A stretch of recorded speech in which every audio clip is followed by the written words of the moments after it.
ఇదిగోండి చూస్తున్నారు కదా, మునక్కాయ వేపుడు.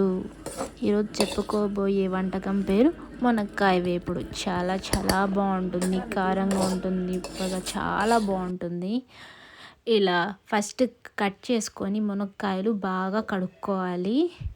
కడుక్కునేసి మళ్ళీ నీళ్ళు వంచేసి ఇలా ఫ్రెష్గా ఉంటుంది, లేకుంటే దుమ్మంతా ఉంటుంది. క్లీన్ చేసుకోవాలి బాగా.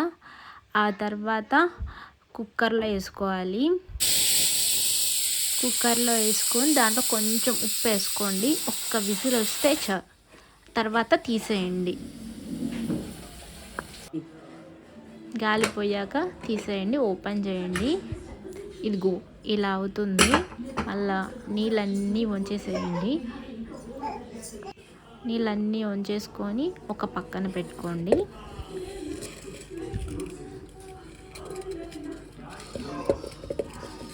ఆ తర్వాత పెనం తీసుకోవాలి. దాంట్లో ఆయిల్ వేసుకొని కొంచెం పోపు వేసుకోవాలి. ఆవాలు, జీలకర్ర, కరివేపాకు అవన్నీ వేసుకొని ఆ తర్వాత మునక్కాయలు మనం పక్కన పెట్టాం కదా, అవి వేసుకొని అనుకునేసేయండి. అందులో ఆ తర్వాత ఒక పొడి వేసుకుంటాము, చినిగింజల పొడి అని.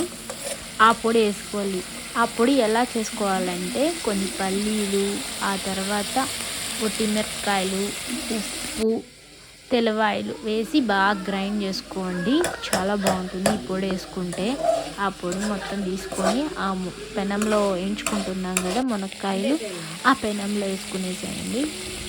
ఆ పొడి పడగానే టేస్ట్ మాత్రం సూపర్గా ఉంటుందండి. చాలా చాలా బాగుంటుంది, నిజంగా అమృతంగా ఉంటుంది. తింటే మళ్ళీ మళ్ళీ తింటారు, అంత బాగుంటుంది. ఒకటి తింటే మళ్ళీ ఇంకొకటి కావాలి అంటారు మీరే. ఆ తర్వాత వేసుకొని ఇలా కలుపుకోవాలి.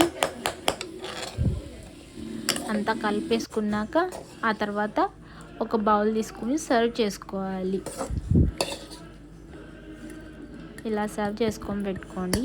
అందరూ తినండి. అన్నంలో కూడా బాగా కలుపుకొని తినచ్చు, సూపర్గా ఉంటుంది. కర్రీ లేకపోయినా కూడా ఈ పొడితోనే మొత్తం సూపర్ టేస్ట్ వస్తుందండి. చాలా బాగుంటుంది, నిజంగా ట్రై చేయండి. ఇదిగోండి టేస్టీ టేస్టీ మునక్కాయ వేపుడు ready. Thanks for watching. Please subscribe.